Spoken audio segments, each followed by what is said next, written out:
Bonjour à tous. On a vu dans la dernière vidéo comment nos gouvernants ont fait une place au soleil aux banques commerciales, allant jusqu'à leur donner, à ces Goldman Sachs, JP Morgan, HSBC, un office ministériel avec le statut de spécialiste en valeur du trésor.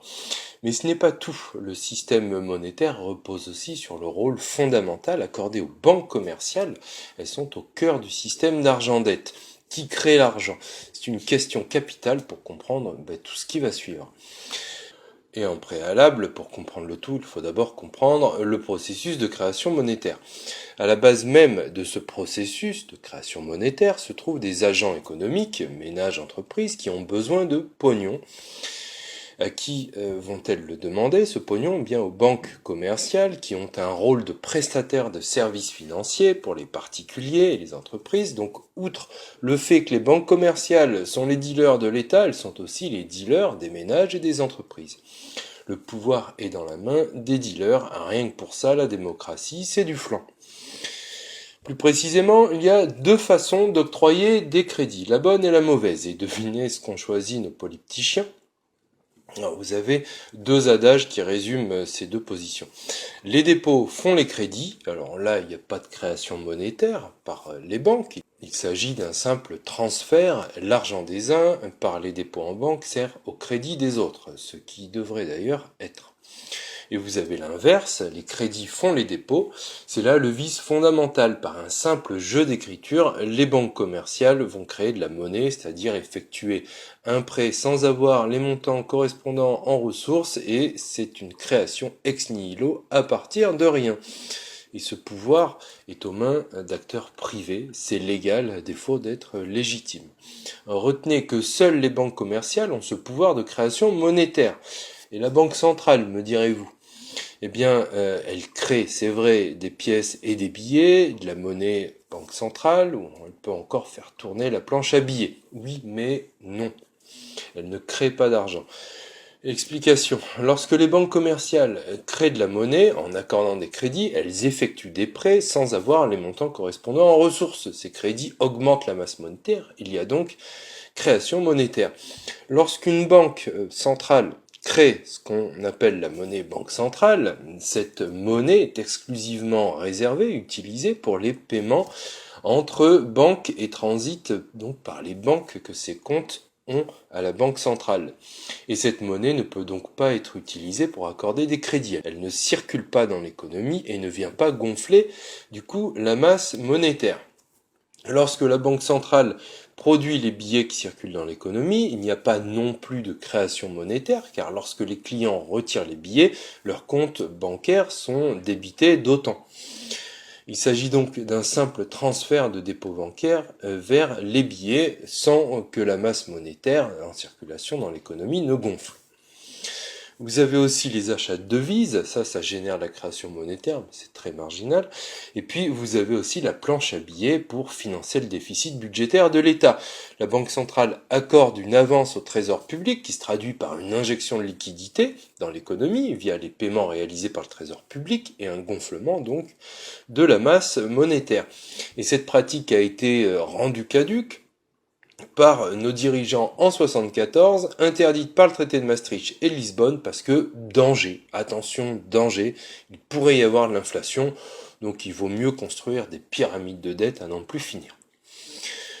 Vous avez aussi ce qu'on appelle dans la zone euro, dirigée par la Banque Centrale Européenne, des politiques non conventionnelles, comme ils disent, des programmes d'assouplissement quantitatif, selon leur néo-parler, leur novlangue grammolas rempli de chloroforme, du style surcharge pondérale, pour dire gros. Et ça, cet assouplissement quantitatif, ce quantitative easing en anglais, eh bien, ce QE, faut pas le confondre avec la planche à billets. Il y a une subtilité. Lorsqu'une banque centrale achète des titres représentatifs de la dette publique, comme des obligations d'État, soit elle achète sur le marché primaire, c'est-à-dire que les États émettent des obligations, la banque centrale les achète, et donc là, elle crée de la monnaie, car elle paye les titres qu'elle acquiert au moyen de liquidités qu'elle a créées ex nihilo, donc à partir de rien. Le trésor public alors va pouvoir payer ses fonctionnaires, ses fournisseurs, etc. Et donc leur compte aux fonctionnaires et compagnie comptes bancaires vont être donc abondés du montant de l'argent qui a été généré, ce qui fait gonfler la masse monétaire. Mais cette pratique est interdite par le traité de Lisbonne.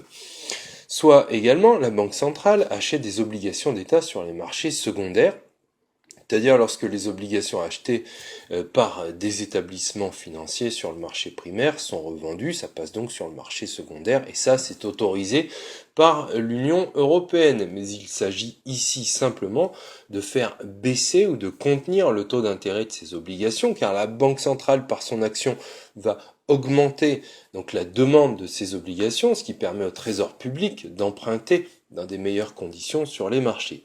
La Banque centrale donc ne finance pas le déficit budgétaire, les gouvernements sont toujours contraints d'aller s'endetter auprès des marchés financiers via les spécialistes en valeurs du Trésor, Goldman Sachs et compagnie, pour couvrir le solde de leurs besoins, mais ces gouvernements bénéficient alors de meilleurs taux.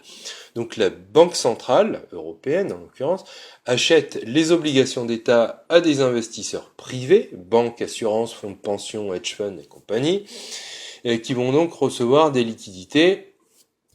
C'est important à comprendre ce que je vous dis. Donc la masse monétaire n'augmentera que si cet argent vient se déverser dans l'économie réelle par le biais de la distribution de crédit par les banques ou par l'achat de nouvelles émissions obligataires des États dans la zone euro. Et ça, c'est loin d'être garanti car les investisseurs peuvent décider de réinvestir dans d'autres actifs financiers comme dans des actions, y compris également hors zone euro, obligations américaines par exemple, ou conserver ou décider de conserver les liquidités ou les utiliser pour se désendetter ou les placer dans leur compte de réserve à la Banque centrale plutôt que de les utiliser pour octroyer davantage de crédits aux entreprises et aux ménages. Donc non, la Banque centrale ne crée pas d'argent, seules les banques commerciales en créent, ou pour être plus précis, il n'y a pas d'augmentation de la masse monétaire si les banques commerciales le refusent. Alors on dit oui, mais ces banques commerciales qui au final créent seules le pognon ne peuvent pas en créer autant qu'elles veulent. Il y a des limites à leur pouvoir de création monétaire. Oui, mais ces limites ont tellement de limites qu'il n'y a plus de limite à la création monétaire. Parce qu'en théorie, vous avez la réglementation prudentielle et la politique monétaire de la Banque centrale qui viennent les limiter. Donc la réglementation prudentielle, d'abord, elle est destinée à éviter que les banques ne prennent trop de risques et finissent par être en faillite. C'est pourquoi elles doivent respecter un ratio de solvabilité rapportant le montant total de leurs fonds propres à leur engagement, qui doit être au moins égal à 8%. Si une banque détient 100 € de fonds propres, elle ne peut pas prêter plus de 1250 € en crédit. Si vous avez plus de 68 milliards d'euros de fonds propres, comme la Société Générale, je vous laisse calculer. Autre limite à la création monétaire, avec la politique monétaire de la Banque centrale, le rôle de la Banque centrale, faut le préciser, est de gérer la quantité de monnaie en circulation dans l'économie, ce qu'on appelle la masse monétaire, pour qu'elle soit adaptée aux besoins des agents économiques. Comment la BCE fait-elle donc pour s'en assurer ? Là, il faut savoir que chaque établissement bancaire est tenu de disposer d'un compte auprès de sa banque centrale. Et ça permet à cette banque centrale d'avoir 3 leviers pour encourager ou décourager la création monétaire. Le premier levier, le premier instrument, c'est le taux de réserve obligatoire. La banque centrale européenne, impose à toutes les banques commerciales de déposer sur leur compte auprès de la BCE un pourcentage des dépôts qu'elles collectent. Si le taux des réserves obligatoires est de 1%, ça signifie que si une banque accorde un crédit de 1000 €, elle doit déposer 10 € sur son compte à la Banque centrale européenne. Mais ne vous tracassez pas, ce taux est à 0% depuis 2016, donc c'est pas une limite au pouvoir de création monétaire par les banques commerciales. Deuxième instrument, les interventions sur le marché interbancaire. Quand une banque a besoin de liquidité parce que ses clients retirent plus d'argent au total de leur compte qu'ils n'en déposent, cette banque, elle doit emprunter l'argent manquant à une autre banque Et inversement, si elles en ont trop, elles peuvent le proposer aux autres banques. C'est ce qu'on appelle le marché interbancaire. Ce sont des prêts à durée courte, de 24 heures à 1 an, et ces paiements entre banques se font uniquement par le biais des comptes qu'elles détiennent à la banque centrale. C'est pourquoi on parle de monnaie banque centrale. Et cette monnaie ne circule pas dans l'économie. Donc lorsqu'une banque ne trouve pas le montant nécessaire auprès des autres banques, elle peut s'adresser à la Banque Centrale Européenne qui va donc lui prêter ses liquidités contre des garanties sous forme de titres de créance. Et dans tous les cas, le taux de refinancement fixé par la Banque Centrale lui permet d'encourager ou de décourager le crédit. Dès lors, si la Banque Centrale Européenne diminue son taux, les banques vont pouvoir, par contre-coup, diminuer le taux d'intérêt de leur crédit accordé aux ménages et aux entreprises. Le crédit et donc la création monétaire par les banques commerciales est encouragée. Avec des taux proches de zéro aujourd'hui, on encourage le crédit et donc la création monétaire. Et en même temps, cette grande pyramide de Ponzi ne fonctionne que tant que la demande de crédit continue. D'où la nécessité pour tous de s'endetter ad vitam aeternam. Et si vous ne pouvez plus vous endetter parce que vous êtes déjà raduc, eh bien un petit confinement et ça repart. Donc pas de limite réelle à la création monétaire. Donc je vous dis ça pourquoi ? Pour pouvoir comprendre facilement la suite, car dans cette vidéo, on va voir ce qui s'est passé de la crise de 2008 jusqu'à la crise actuelle. Enfin, dans cette vidéo et la prochaine, je la découpe, c'est trop long. Et toute cette histoire, ce n'est qu'une histoire de pognon, de création monétaire, de prêts et d'arnaques à grande échelle. Donc on va voir ça avec les SMP, les OMT, les TLTRO et le QE, des acronymes tordus pour des arnaques de tordus. Vous allez admirer la hauteur, la largeur et la profondeur de l'entubage. Bizarrement, pour entuber, nos polyptychiens sont à la 3D, mais quand il s'agit de remplir les missions pour lesquelles pourtant ils ont été élus par le peuple, ils ont reçu mandat du peuple, non, rien, ils sont à la 1D, droite-gauche, linéaire, plat, insipide. Pas de hauteur, ni de profondeur, juste de la connerie dans les grandes largeurs de façon linéaire à droite-gauche.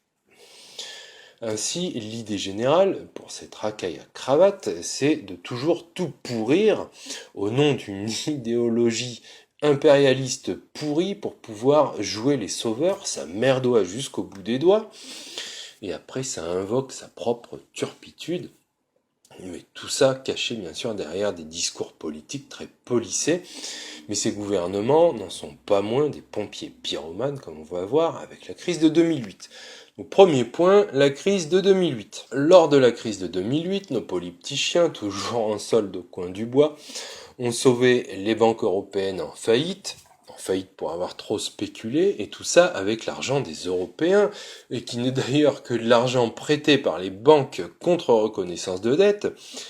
On s'est fait donc plumer, ce sont les banques qui braquent les clients au final, et en plus, en contrepartie, on nous impose une politique de rigueur ultra-libertarienne pour, entre guillemets, garantir la convergence des économies, double peine. L'idée politique est claire, c'est gagnant-gagnant pour les banques commerciales privées et perdant-perdant pour les citoyens. Bref, pile les banques gagnent, face les citoyens perdent, parce que, nous dit-on, les banques sont too big to fail, trop grandes pour tomber. La socialisation des dettes pour garantir la privatisation des profits, magnifique. Après avoir, dans le temps, dès l'après-guerre, brandi la menace communiste pour faire advenir leur fédéralisme, les fédératophiles brandissaient dans les années 2000 et 2010 et suivantes la menace financière systémique qu'ils ont eux-mêmes contribué à créer en acceptant de recaver les banques après avoir volé et vendu les clés monétaires des nations dès les années 70 aux banques commerciales privées et en avoir fait de ces banques le cœur du système. Voyons le déroulé, j'ai simplifié au maximum cette complexité voulue par cette racaille pour nous endormir, mais quand on comprend l'arnaque, on ne peut que s'écrier dans la langue de Shakespeare « But what the fuck ?» Donc d'abord, voyons l'explosion de la bulle de l'immobilier de 2008 avec la crise des subprimes, la finance apatride a créé la bulle et l'a explosée. À l'époque, aux United States of America, la pratique du crédit hypothécaire s'était très largement répandue. Ça permettait à des ménages sans garantie de solvabilité, aux yeux des banques, de pouvoir pourtant acquérir une maison. C'est la maison qui servait de garantie. Ça fait penser au système mis en place 2-3 ans avant la crise de 29, et ce système qui permettait d'acheter des actions à crédit sans avoir le capital. Bref. Le crédit hypothécaire, c'est ce système que voulait importer en 2006 dans un énième élan visionnaire le petit toutou remuant de George Bush, Paul Bismuth, alias Nicolas Sarkozy. Vous retrouverez la proposition dans l'abécédaire des propositions du candidat à la présidentielle de 2017. Entre 2004 et 2007, la Fed avait relevé plusieurs fois ses taux directeurs, les augmentant de 525%, donc de 1% à 5,25%, afin de juguler, soi-disant, mais c'est que de la foutaise, pensez-vous, l'inflation par contraction de la masse monétaire, puisqu'elle décourage alors le crédit. Ainsi, la Fed a refait en 2008 le coup qu'elle avait fait en 29 et en 2000 avec la bulle Internet. Parallèlement, les ménages américains se sont retrouvés dans l'impossibilité de payer leur crédit, assis sur le taux directeur de la Fed, Banque fédérale américaine. Et oui, si vous remboursiez 500 $ par mois, eh bien vous vous retrouviez avec plus de 2500 $ de crédit à rembourser mensuellement. Des millions d'Américains ainsi étaient chassés de leur maison. C'était la crise des subprimes. Ces crédits par nature risqués avaient été titrisés, c'est-à-dire qu'on les avait mis dans des jolis petits paquets sous forme de titres qui se négocient bien notés avec la complicité des agences de notation et échangés sur les marchés financiers, engendrant des bénéfices faramineux, mais du coup, avec la crise, la valeur de ces titres a chuté et au total, tous ceux qui en possédaient, beaucoup de banques, se sont retrouvés en difficulté, dont nos spécialistes en valeur du Trésor, bravo les veaux. Le secrétaire d'État du Trésor de l'époque, donc américain, Henry Paulson, pendant cette crise financière, s'est mis à négocier avec l'ensemble des établissements financiers US pour un sauvetage express. Le 18 septembre 2008, il révèle son plan de sauvetage de l'économie américaine. Il consistait à racheter aux établissements financiers les actifs toxiques accumulés par gloutonnerie avec l'argent du contribuable américain pour la coquette somme de 700 milliards de dollars. Double peine pour les citoyens américains, mais ce plan de sauvetage ne s'est pas appliqué à la banque. Devinez, Lehman Brothers. Et pourquoi? Parce que c'était l'un des plus sérieux concurrents à l'époque de Goldman Sachs et en même temps, Henry Paulson était l'ancien PDG de la banque d'affaires Goldman Sachs. Point suivant, la généralisation de la crise de 2008 et le choix d'un régime draconien pour les peuples et les États, mais pas pour les banques de la finance apatride qui ont été recavées gratos. Et oui, vous jouez au casino, vous perdez, et vous avez le couillon de service qui est là pour vous renflouer. Beaucoup d'opérateurs financiers internationaux possédaient des dérivés donc liés au subprime dans leur bilan. Ils s'en sont dépossédés à tout va et la bulle a explosé. Et les banques ont vu leurs fonds propres chuter, ce qui a fait baisser leur capacité à faire du crédit. La défiance s'est installée et le refinancement auprès des banques centrales a été très insuffisant.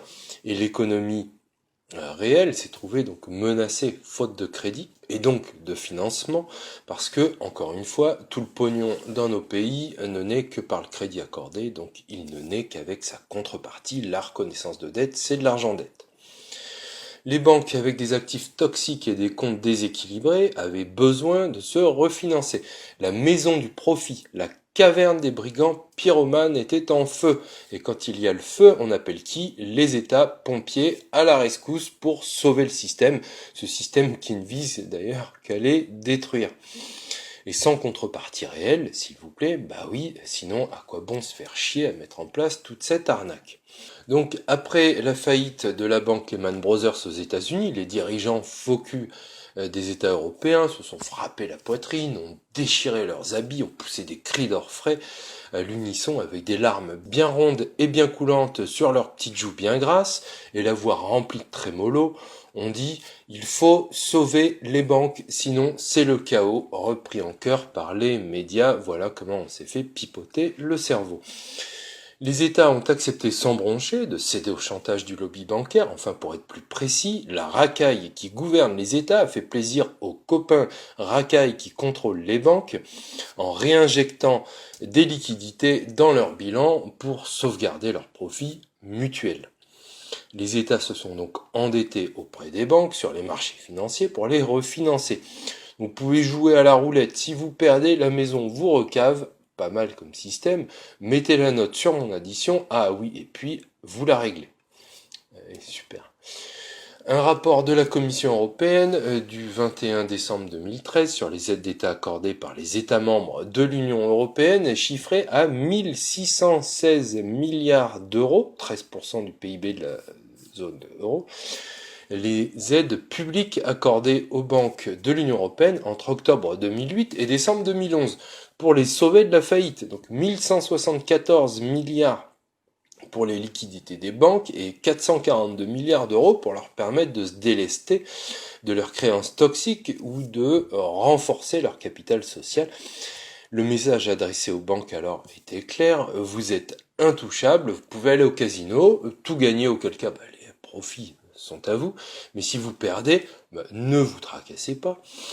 On fait le service après-vente, on est là pour vous recaver en faisant payer les pigeons. La conséquence de cet esprit d'abandon, c'est quoi ?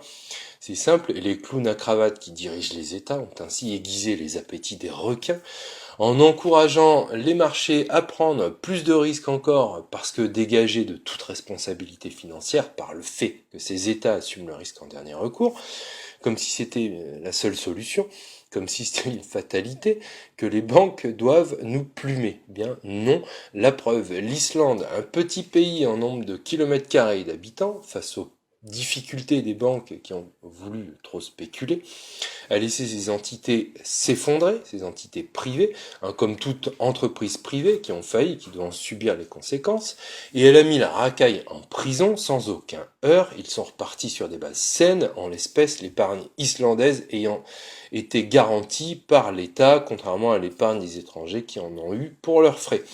Pour le parasitueux, c'était tout le contraire.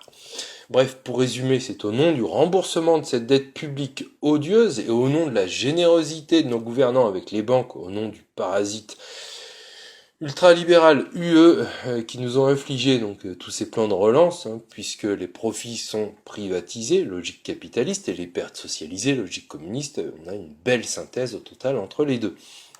En février 2009, troisième point, le Daily Telegraph dévoilait une note confidentielle de l'Union européenne. À l'en croire, elle évaluait le total des actifs toxiques des banques européennes à 18 000 milliards d'euros. Pour contrer la crise, il fallait alors, selon la propagande officielle, plus d'Europe. Cela revient à dire « tu as un problème d'addiction au jeu, alors viens au casino ». La crise de 2008 a ainsi été utilisée par les fédéralistes comme levier pour renforcer l'union économique et monétaire en deux temps, avec d'abord un cadre budgétaire plus intégré et un cadre financier plus intégré, deuxième point, comme ils disent. Donc l'idée avec l'union budgétaire, c'est qu'il faut que cette racaille décide pour nous, à notre place, ce qu'on fait de l'argent, comment on l'utilise. C'est l'aspect budgétaire, c'est le prévisionnel, et c'est là-dedans qu'ils aimeraient faire la mutualisation des dettes qui signifierait aller vers le fédéralisme complet, ce que les Allemands et quelques autres pays refusent, non pas absolument comme on l'entend, mais qu'ils refusent en l'état. Ils veulent, comme le disait Merkel en 2012, et je vais y revenir, que cette mutualisation des dettes soit non pas un outil de sortie de crise, mais la dernière pièce du puzzle pour parachever l'union politique de l'Europe et transformer la Commission en gouvernement de l'Europe, le Parlement européen en Assemblée nationale et le Conseil de l'Union européenne, avec les différents ministres, en Sénat, en deuxième chambre. On verra ça après. Et l'idée avec, deuxième point, l'union financière, c'est qu'il faut que cette racaille soit sûre que ses prévisions de budget se réalisent concrètement. Donc il faut écarter tout aléa face aux crises, donc il faut surveiller les banques, qu'il faut des organes pour ce faire, des mécanismes en amont et en aval pour enrayer la défaillance des banques, qu'il faut des petites mains pour leur faire un petit massage des pieds et leur permettre de se refaire une santé, même avec l'argent des contribuables, surtout avec l'argent des contribuables, et avec comme conséquence l'affaiblissement de l'État dans toutes ses dimensions et dans toutes ses missions. Et on verra après les plans de relance de la Banque Centrale Européenne. Vaste programme. Donc le premier point, la crise financière de 2008 utilisée par les fédéralistes comme levier pour contrôler les budgets des nations qui sont endettées pour sauver les banques. Appréciez la tournure de cette phrase, c'est beau de pigeonnage.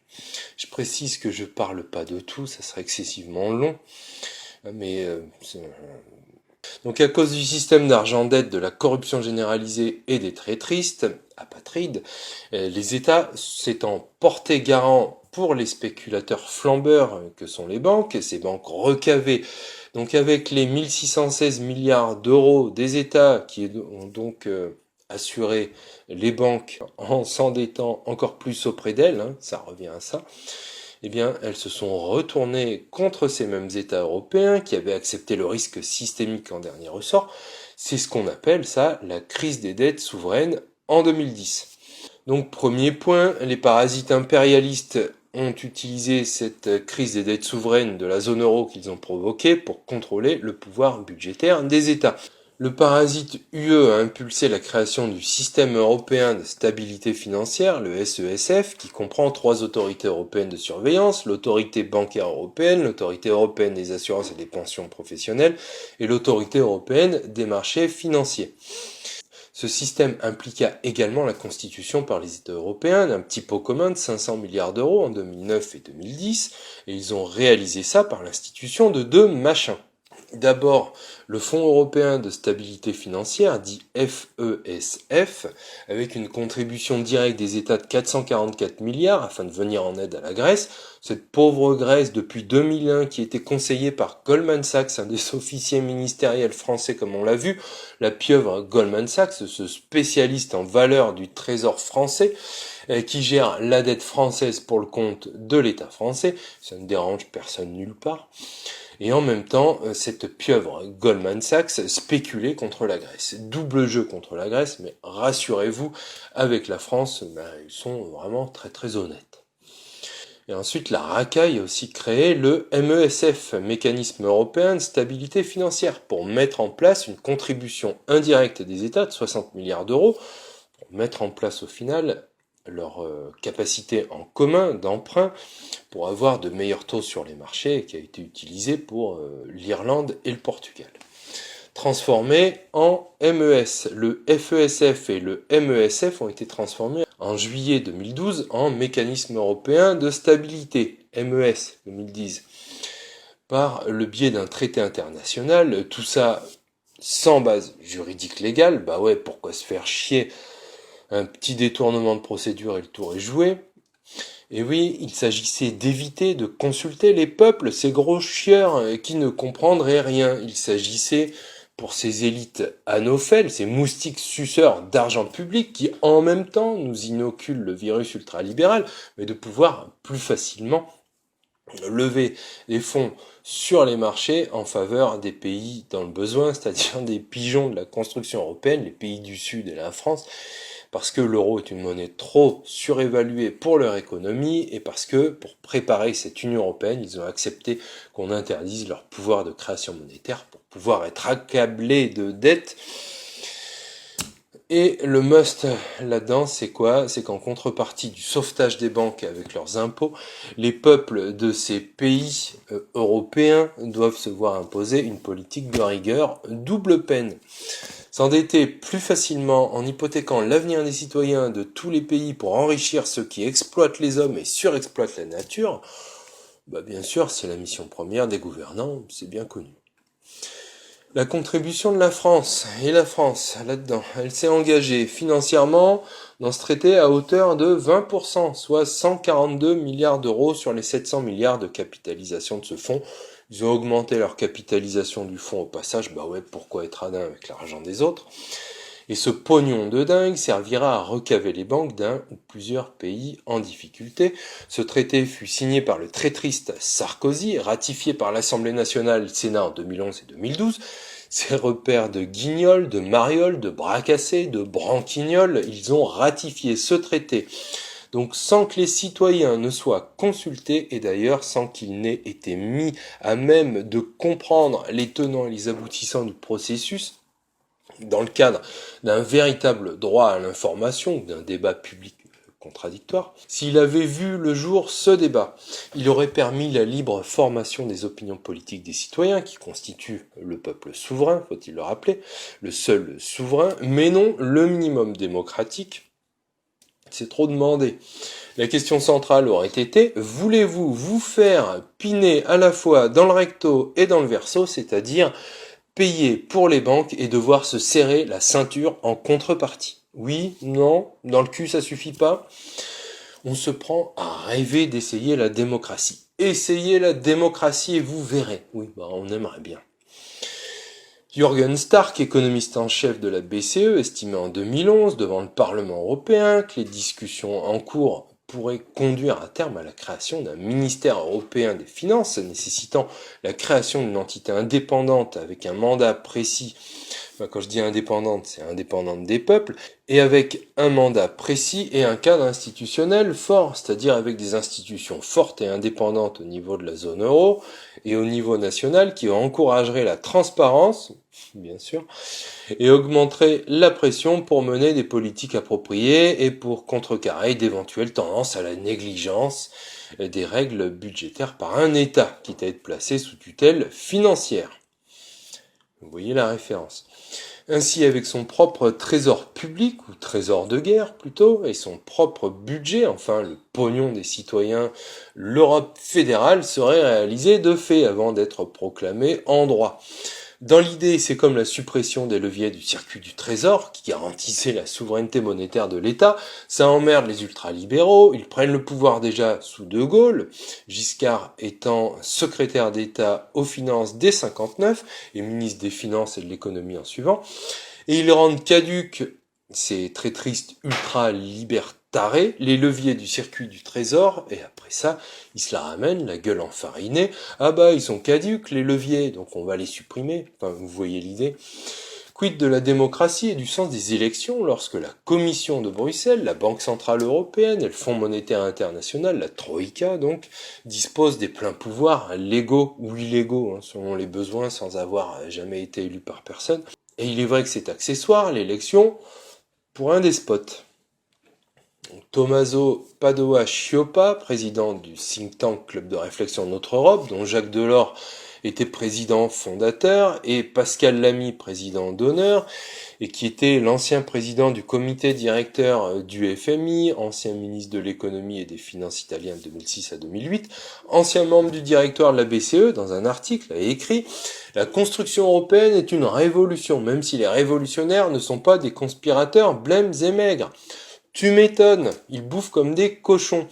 L'Europe ne procède pas d'un mouvement démocratique, elle s'est faite suivant une méthode que l'on pourrait définir du terme de despotisme éclairé. Les enseignements de l'aventure européenne, vous avez vu d'où ça provient. Bref, cette déclaration de cette racaille à cravate a au moins le mérite d'être franche. Le despotisme signifie que la souveraineté est exercée par une autorité unique qui dispose du pouvoir absolu. Et cette Europe, concrètement, c'est une région de l'empire de la finance apatride. Cet empire, comme tout empire, foule aux pieds la nation, la démocratie et l'état de droit, comme j'expliquais dans la vidéo sur la nation. Au total, tout cela met en lumière la mascarade démocratique. Sous couvert de libres élections, ce sont des institutions non élues qui ont la réalité du pouvoir. Sous couvert de pluralisme, on verrouille l'accès aux médias. Je vous invite à voir la vidéo sur le CSA. Sous couvert de débat public, on instaure une pensée unique totalitaire. Sous couvert de démocratie, on bâillonne le peuple. Sous couvert d'état de droit, on mutile et on tue arbitrairement. Sous couvert de libre marché, on institue des monopoles. Ça fait un petit peu hypocrite quand même. On eût pu penser que tous les changements fondamentaux faits par la construction européenne, qui remettent en cause le rôle de la démocratie, de la nation, de l'état de droit, eussent été un sujet prêtant au moins un petit peu à débat. Mais non.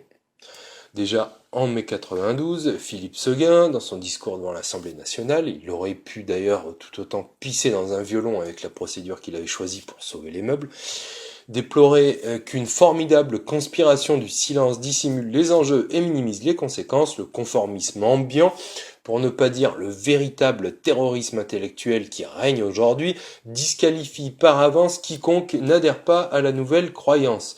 28 ans après, c'est toujours la même rengaine qui remplit l'atmosphère médiatique poissarde, nauséabonde, miasmatique, méphitique, poicre, vendue aux forces de la finance apatride. Deuxième point, le six-pack en 2011. Les budgets nationaux surveillaient de près. La politique monétaire était verrouillée par l'Union européenne, mais pas encore la politique budgétaire, étant précisé qu'en démocratie, le rôle fondamental du Parlement est de voter le budget. Sans ce pouvoir, la démocratie tombe et le régime change de nature. Donc ils ont commencé à remédier à cette carence antidespotique. Ce six-pack, c'est un ensemble de 5 règlements et d'une directive entrée en vigueur en 2011 qui réforme le pacte de stabilité et de croissance pour augmenter la surveillance budgétaire à l'aide du concept de semestre européen, c'est-à-dire que la Commission fourre son nez toute l'année, et ça personne ne le dit, dans l'élaboration des budgets nationaux pour coordonner davantage en donnant des ordres de mission adéquats sur les politiques économiques et budgétaires à mener, et en prime, la Commission peut exiger des États des corrections à leurs propres budgets nationaux. Le Parlement et le gouvernement ne peuvent plus faire les lois contre la volonté de la Commission, c'est un fait. Ce qu'ils appellent pudiquement un examen annuel de croissance, EAC, n'est qu'une coloscopie ultralibérale, une inspection de l'anus qui se ressent jusqu'au fond de la gorge, un examen consenti librement par les élites nationales anophèles, apatrides, qui n'ont jamais consulté le peuple. Et tout ça est destiné à faire plier l'État, qui ne peut plus légalement s'y opposer, sous peine de sanctions financières plus dures, et s'ils ne mettent pas en œuvre un programme de stabilité en langage humain, des mesures ultra-libertarées pour réduire leurs dettes. Si l'État en question n'applique pas avec enthousiasme la bouche en cœur et les fesses écartées les mesures cadres exigées par la Commission européenne, appelées grandes orientations de politique européenne, eh bien ça sanctionne. Le TSCG, signé le 2 mars 2012, renforcement des contrôles sur les budgets nationaux. Le pacte budgétaire européen, officiellement appelé Traité sur la stabilité, la coordination et la gouvernance, TSCG, signé le 2 mars 2012 par les chefs d'État et de gouvernement, est entré en vigueur le 1er janvier 2013. À l'issue des votes de l'Assemblée nationale et du Sénat, les élites anophèles ont ratifié définitivement le 11 octobre 2012 ce traité budgétaire européen qui a introduit ce qu'ils appellent la règle d'or d'équilibre budgétaire. Ces gentils messieurs appellent la règle d'or le serrage de ceinture collectif, pour tout le monde sauf pour eux, mis en place par ce traité. Cette soumission féodale a été conclue sous forme de traité international pour éviter que les peuples ne le rejettent, puisque dans certains pays, il n'y a pas comme en France de procédure de ratification en catimini par le Congrès. Ce serrage de ceinture est la contrepartie de l'assurance collective de sauver les banques européennes. Super. Ainsi, cet accord intergouvernemental est régi par le droit international et contient une série d'engagements pris par les États contractants afin de renforcer le pilier économique de l'Union économique et monétaire en adoptant un ensemble de règles destinées à favoriser la discipline budgétaire, à renforcer la coordination de leur politique économique et à améliorer la gouvernance de la zone euro, comme ils disent dans leur novlangue. Ce traité prévoit l'introduction par les États membres dans leur droit national donc une procédure qui permet de garantir le respect d'une règle d'or définie comme une règle d'équilibre structurel. Il pose le principe selon lequel le déficit budgétaire des administrations publiques, État, collectivités locales, administrations de sécurité sociale et compagnie, doit baisser de 0,5% par an. La véritable évolution, c'est l'obligation pour les États membres de transposer cette règle au niveau national et de mettre en place des procédures internes en garantissant le respect au moyen de dispositions contraignantes et permanentes de préférences constitutionnelles ou dont le plein respect et la stricte observance tout au long des processus budgétaires nationaux sont garantis de quelque autre façon. Le TSCG prévoit par ailleurs que le respect de la règle d'équilibre budgétaire doit être surveillé par un organe national indépendant. En France, il s'agit du Haut Conseil de finances publiques, présidé par le premier président de la Cour des comptes, pour alerter le gouvernement s'il s'écarte des objectifs à moyen terme. La transposition de la règle d'équilibre budgétaire peut être vérifiée par la Cour de justice de l'Union européenne et l'arrêt de la Cour sera contraignant si celle-ci estime que les prescriptions du TSCG ne sont pas respectées. Cet arrêt pourrait être suivi de sanctions financières si l'État membre concerné ne s'y conforme pas dans la limite de 0,1% de son PIB et leur produit est versé au budget de l'Union européenne ou au mécanisme européen de stabilité si l'État défaillant est membre de la zone euro. Le Conseil constitutionnel, ce repère de traître chargé de veiller au respect de la Constitution qui dit qu'il faut changer la Constitution si elle viole un traité, alors qu'il faudrait partir du principe que quand un traité n'est pas conforme à la Constitution qui est au sommet de la hiérarchie des normes, on devrait le qualifier d'anticonstitutionnel et ne pas le ratifier du tout jamais. Eh bien, ce repère de vipère, donc le Conseil constitutionnel, n'a trouvé qu'à qualifier ce traité de conforme à la Constitution. Quoi d'étonnant, lui-même a validé la trahison qui a permis d'intégrer toutes les trahisons à la Constitution dans la Constitution. Vous m'avez compris, j'espère, j'explique. Avec leur décision merdique du 9 août 2012, qui fait suite à 652 décisions merdiques rien qu'en 2012, dans sa décision, et vous allez comprendre l'entubage, le Conseil constitutionnel a établi, encore une fois, il est coutumier du fait, un raisonnement tordu qui constitue une trahison, une de plus, fondée sur une hypocrisie de procédure constitutionnelle qui viole pourtant l'esprit et la lettre de la Constitution. Ainsi, le Conseil constitutionnel, si après dénommé le Concon, nous énumère les valeurs constitutionnelles affectées par nos très tristes gouvernants avec la signature de ce traité.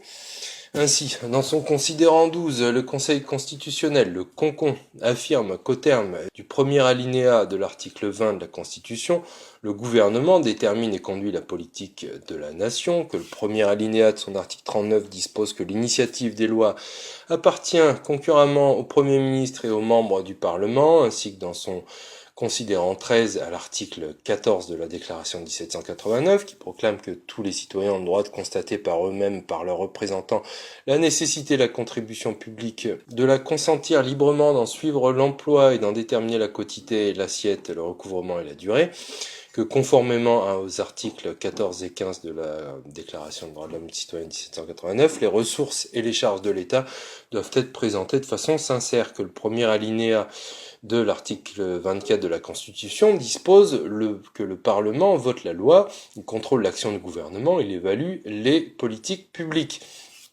C'est bien joli de faire un diagnostic, mais encore faut-il savoir en tirer les conclusions. Le Concon, qui porte son nom comme jamais, annihile tous ces principes à cause de l'appartenance même de la France à l'entité hypocritement dénommée UE, puisque hypocritement, et bien sûr comme d'habitude depuis 92, c'est capital, il se sert de l'inclusion des traités européens dans la Constitution comme d'un cheval de Troie pour valider tout abandon de l'État de droit, ainsi que tout abandon des principes de la souveraineté nationale et de la démocratie, piétinant ainsi le texte le plus sacré de l'ordre juridique qu'il a pourtant mission de défendre, sacré bande 2. La preuve par le considérant 15, considérant que la France est d'ores et déjà tenue de respecter les exigences du traité sur le fonctionnement de l'Union européenne, sous-entendu la trahison de Maastricht a permis celle d'Amsterdam, qui a permis celle de Nice, qui a permis celle de Lisbonne, qui permet toutes les suivantes. C'est comme ça que ça marche, la méthode des petits pas de l'Union européenne. On met un pied devant l'autre et on recommence. On met un doigt et le bras y passe. Alors au bout d'un moment, on a parcouru tout le chemin pourtant interdit et on finit par ne plus avoir de constitution. Considérant que la République française, considérant que la République française participe à l'Union européenne dans les conditions prévues par le titre 15 de la Constitution, qu'au terme de l'article 88.1 de la Constitution, la République française participe à l'Union européenne constituée d'États qui ont choisi librement d'exercer en commun certaines de leurs compétences en vertu du traité sur l'Union européenne et du traité sur le fonctionnement de l'Union européenne, tel qu'il résulte du traité signé à Lisbonne le 13 décembre 2007, que le constituant a ainsi consacré l'existence d'un ordre juridique de l'Union européenne intégré à l'ordre juridique interne et distinct de l'ordre juridique international. Le peuple n'a pas accepté la Constitution européenne qui lui a été refourguée avec un nouvel emballage et il n'a pas eu son mot à dire, alors affirmer que c'est choisi librement, c'est la fake news constitutionnelle grotesque, le concon, allant même jusqu'à considérer que le constituant a consacré ce traité dans la Constitution. Pour information, pour rappel, mais les sages, entre guillemets, les fous du concon, ne doivent pas le savoir, le constituant, c'est le peuple et le peuple seulement, le peuple souverain. La seule lecture de l'article 3 de la Constitution le confirme. La souveraineté nationale appartient au peuple.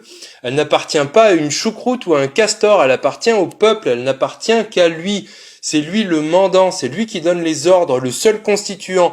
Les pauvres élus ne sont que de pauvres mandataires, des exécutants qui doivent agir en son nom et pour son compte, et qui n'ont constitutionnellement, si les mots avaient un sens, pas le droit d'usurper le pouvoir souverain. Ils ne sont pas mandants, ils n'ont pas l'exercice de ce pouvoir souverain.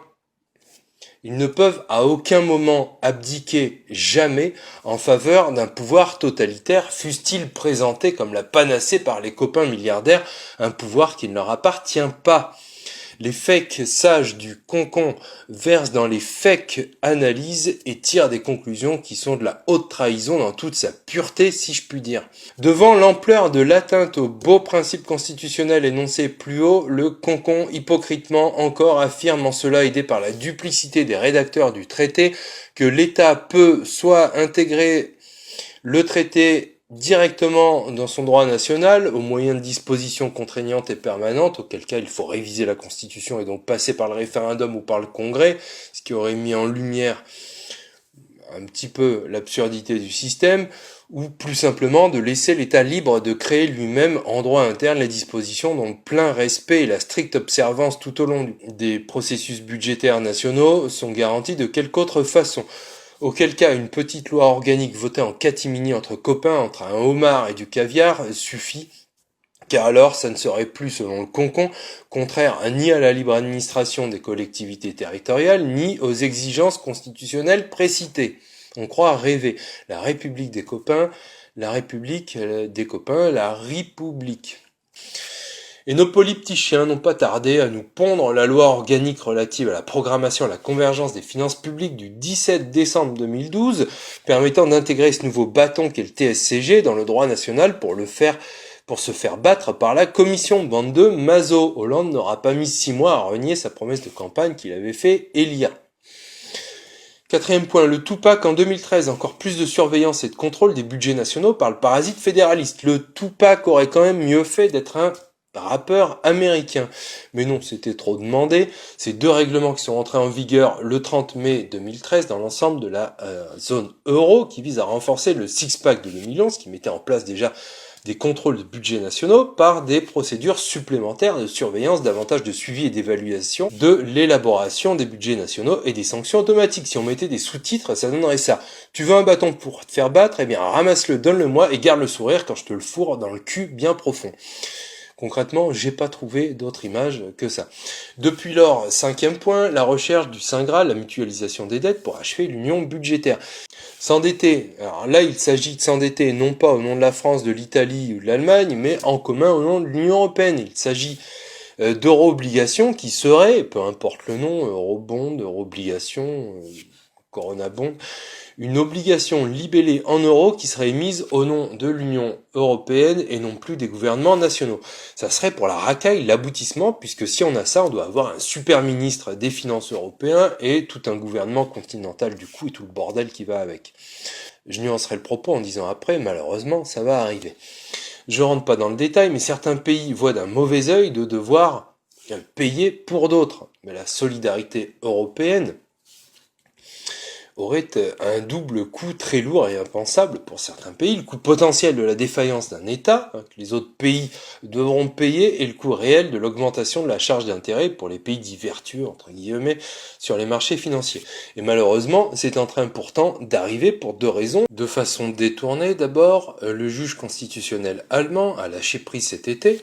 Il ne va plus pour l'instant faire de remontrances à la BCE qui rachète trop de dettes des États sur le marché obligataire. Les députés et le gouvernement allemand ont voté une motion pour dire que ces programmes de rachat sont proportionnés et donc légaux. Et du coup, la BCE ne se sent plus pissée. Elle a cassé son verrou pour le PEPP, alors je précise pas, ce serait trop long. Simplement, elle peut racheter désormais plus de 33% des dettes des États désormais et sans respecter leur quote-part. Elle peut racheter à terme la dette de tous les États. Du coup, les rachats faits par la BCE consistent subtilement à contourner le refus des eurobonds et des corona-bonds, peu importe le nom, en rachetant les obligations souveraines sur le marché secondaire avec le quantitative easing sans limite désormais. C'est la BCE et donc l'Europe qui détient la quasi-totalité de la dette de la Grèce par exemple. Donc si ça continue, on aura bien une mutualisation de fait des dettes, mais non encore en droit. Et puis de façon plus insidieuse, Angela Merkel, ma vision, c'est l'union politique. La chancelière allemande a accordé en 2012 un entretien à 6 quotidiens européens dans le cadre d'un supplément commun Europa. Pour elle, l'Europe relève de la politique intérieure. Donc 23 janvier 2012, elle disait « Les euro-obligations ne sont pas une solution pour régler la crise momentanée.